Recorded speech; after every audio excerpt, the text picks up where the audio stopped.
When the 911 operator asked Denise Amberly, "Do you know the man with you?" she paused.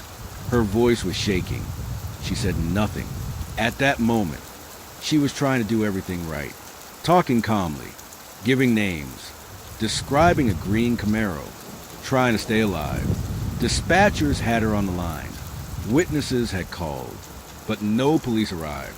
She was gone before they could find her. Please comment where you are watching us from, and don't forget to like, subscribe, and turn on notification. This is the story of Denise Amberly, a 21-year-old mother too, in Northport, Florida. A daughter, a wife, a young woman with everything ahead of her. It was a cold January day in 2008. The kind of winter in Florida that fools you. It looks mild, but the darkness still lingers. The community was peaceful, neighborhood serene, families tucking in. Denise was known by friends as warm, caring, gentle. She played with her children. She believed in justice. She believed in doing the right thing. Her abductor, Michael Lee King, was a stranger. He had no connection, no bond. It was an opportunistic crime. But what made it worse was not just what he did. What made it worse was how many times help could have come and didn't. On January 17, 2008, Denise Amber Lee was at home in Northport. Her husband, Nathan Lee, would later say he came home and found the house in disarray. Denise was missing. What followed was a chain of horror and a chain of calls. Denise, while being held by her abductor, used a cell phone to call 911 at 6:14 p.m. She pretended to speak to him, but was secretly speaking to the dispatcher. She answered questions while whispering, giving her name, her address. She described the car, a green Camaro. Then she was cut off. Soon after, a witness, Jane Kowalski, driving along U.S. Route 41, heard screams, terrifying screams, saw a hand slam against a Camaro window. She believed she was witnessing an abduction. She called 911, but her call was routed to the wrong county, dispatcher Charlotte County, while Denise's case was being handled in Northport/Sarasota County. That call was never properly forwarded. Other calls were made too. Another witness reported seeing strange behavior. A shovel, a gas can, a flashlight borrowed. Still nothing moved fast enough. By the time law enforcement pieced together what was happening, Denise's body would be found 2 days later, buried in a shallow grave. She had been kidnapped, raped, shot in the head. After Denise's disappearance, her husband, her family, and local law enforcement scrambled. They traced her missing person report. They initiated a search. They reviewed phone records. Denise's 911 call, her brave attempt to reach out, became a central piece of evidence. It allowed investigators to know her name, establish she was using King's phone, and learn about the green Camaro. Forensic evidence was gathered. DNA, physical evidence items belonging to Denise. King was identified via the car, via witness testimony. But the failures in response would haunt the investigation. Witnesses said they called. Dispatchers said confusion and shift changes played a role. Jurisdictional lines blurred. Calls routed incorrectly. Information that could have saved her life was delayed. At trial, the distress calls were played in court. Jurors heard her voice, her bravery, her pleas. On August 28, 2009, Michael Lee King was found guilty of kidnapping, sexual battery, and first-degree murder. The jury handed him a death sentence. This is where the story shakes you. So many chances to save Denise. So many doors that should have opened, but didn't. Her first call to 911 was disconnected, but not before giving crucial clues. Jane Kowalski's 911 call. Hearing screams, seeing a hand beaten inside of a car moment someone should have acted. But because of county lines, protocols, miscommunication, it ended up being ignored. A deputy was actually stationed near a road Michael King turned onto. If the witness's location or call had been properly routed, if that deputy had been notified, the outcome could have been different. Not only were multiple calls made by Denise herself and by witnesses, but also by family and others who saw signs. But the system failed at the dispatch level. The system failed at inter-county communication. The system failed Denise. Denise's father, Rick Goff, a law enforcement veteran himself, was devastated. The investigation unearthed not just a crime, but the failures inside the 911/dispatch system. Lawsuits weren't the first response. Reforms were. Florida passed the Denise Amber Lee Act in April 2008, only a few months after her death. This act required certification for public safety telecommunicators, 911 dispatchers, training standards, and renewal of those credentials. King remains on death row. Her family, friends, and community mourned, but the case cemented a painful lesson. Sometimes criminals are caught not because of perfect systems, but because victims try, witnesses speak up, and small clues are followed up later. Denise Amber Lee did everything we told ourselves we would do in that situation. She made the calls. She spoke to dispatchers. She gave what details she could. And yet in that net of protocols, misrouted calls, and human error, she fell through. The moment Denise's 911 call disconnected, the clock started ticking. Every minute mattered. And yet, no patrol car was dispatched. No alert was issued. The 911 operator who took her call believed it was serious, but she didn't know where Denise was. The call pinged off multiple cell towers, making triangulation nearly impossible. The last signal came from a tower near Chamberlain Boulevard. But in 2008, GPS tracking for cell phones wasn't what it is today. Meanwhile, Michael King was driving down US 41 toward the back roads of Charlotte County. That's when another voice entered the story, a woman named Jane Kowalski. She was driving home from a hair appointment when she saw something that didn't make sense. A green Camaro swerving slightly in traffic. The driver looked agitated, and in the passenger seat, a woman's head hair blowing, face pressed toward the glass. Then she saw it, a hand. It slammed against the inside of the window. Jane slowed down. For a moment, she thought it might be a domestic argument, but the unmistakable scream told her something else. She grabbed her phone and dialed 911. Her call lasted almost 9 minutes. She described the car, the driver, the screams, even the intersection she was near. But she was in Charlotte County, just across the jurisdictional line. Denise's case was being handled in Sarasota County. When Jane's call came in, the dispatcher didn't realize they were describing the same event. They treated it as an unrelated suspicious incident. No alert was passed along. No car was sent to intercept the Camaro.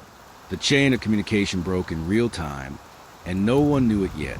Later, investigators would discover that a Northport police cruiser was less than 2 miles away from where Jane saw the Camaro. If that call had reached the right dispatcher, Denise Amber Lee could have been saved. As the night dragged on, Denise's husband Nathan was beside himself. He had come home from work at 3:30 p.m.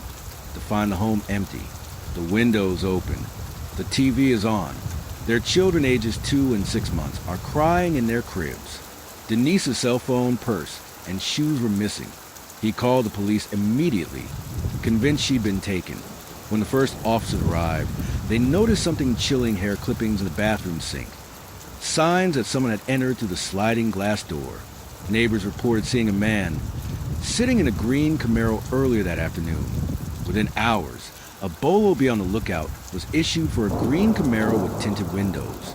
But by then, King had already taken Denise deep into the rural area south of Northport. Investigators believe that around 6:30 p.m., less than 30 minutes after her own 911 call, Denise was fighting for her life. At 6:42 p.m., Michael King stopped at his cousin's house. He borrowed a shovel, a gas can, and a flashlight. He told his cousin he needed to take care of something. Witnesses later recalled seeing a woman's head ducked low in the passenger seat. The cousin noticed nothing else unusual and went back inside. Those minutes were critical. Had anyone called the police about the odd behavior or the muffled movement in the car, the story might have changed. But no call came in. King drove off toward the Mayaca area, isolated, quiet, filled with brush and swamp. Somewhere along that stretch of dirt road, Denise Amber Lee was murdered. 2 days later, on January 19th, a volunteer search team found freshly disturbed soil behind a rural house near Toledo Blade Boulevard. Inside the shallow grave was Denise, her body wrapped in a torn piece of fabric. The evidence told the rest. She had been raped and shot once in the head. Detectives found strands of her hair in King's car. sand from the burial site on his clothing, a shovel with traces of her DNA. When police arrested him, King said nothing. No emotion, no denial, just silence. For investigators, the case was clear, but the pain was unbearable. Detectives spent weeks retracing every call, every missed signal, every operator log. They found 5 separate 911 calls connected to Denise's abduction. Nathan Lee's call reporting her missing. Denise's own 911 call from the kidnapper's phone. Jane Kowalski's 911 call describing Camaro, a witness who saw King borrowing the shovel. Another citizen who saw a car matching description parked strangely near a wooded area. Each call contained a piece of the puzzle, but no one had connected them until it was too late. The tragedy wasn't just that Denise had been kidnapped and murdered. It was that she had tried to save herself, and she had almost succeeded. When Michael King went on trial in 2009, prosecutors didn't just build a case on DNA or forensic evidence. They built it on the sounds of those calls. The courtroom was silent when Denise's 911 recording played. Her voice was calm, controlled. She was trying not to let King know she was on the phone. She spoke in careful fragments, describing landmarks, her name, the car. Then the call faded out. Jurors wept. Even seasoned detectives turned away. The prosecution argued that King had acted alone, that the kidnapping was random but methodical. He had stalked her neighborhood before. He had planned enough to bring duct tape and a gun. The defense argued he was mentally unstable. But the jury took less than 2 hours to convict him of first-degree murder, kidnapping, and sexual battery. Michael King was sentenced to death. After the verdict, Denise's father, Rick Goff, stood outside the courthouse and said something that would echo across Florida. "My daughter did everything right. She called 911. She gave them the information, but help never came." Rick wasn't just a grieving father. He was a police sergeant himself, a man who had trained officers, worked dispatch, and believed in the system. He vowed that no one else should die because a call was mishandled. Within months, he began pushing for reform. By April 2008, Florida passed the Denise Amber Lee Act legislation that would forever change how 911 calls are handled in the state. The law required every 911 dispatcher to be certified and trained under statewide standards. It ensured calls would be recorded, logged, and transferred properly between jurisdictions. It made accountability mandatory because for Denise, the system had failed. Today, those standards are in place across Florida and have inspired similar reforms nationwide. For Nathan Lee, the years after the trial were hollow. He became an advocate, speaking at 911 conferences, pushing awareness about the importance of proper dispatcher training. In interviews, he said the same haunting line: "She did everything she could, and it still wasn't enough." The pain of knowing that his wife's bravery and her calmness under terror had almost saved her, but was undone by human error, never left him. Denise's children were too young to remember her voice, but they would grow up knowing she was a hero. Even years later, law enforcement training centers use the Denise Amber Lee case as a study in systemic failure and reform. Every new dispatcher in Florida listens to her call. They study how calls are transferred between counties. They learn about the seconds that make the difference between life and death. The Denise Amber Lee Foundation, created by her family, now trains 911 operators nationwide, teaching communication, empathy, and urgency. In every training session, Denise's voice plays through the speakers. Her calm, steady tone fills the room. And for a moment, everyone there feels the weight of a life that could have been saved. When the police ignored Denise's distress call, they didn't just miss a cry for help. They missed a moment that could have rewritten history for one family.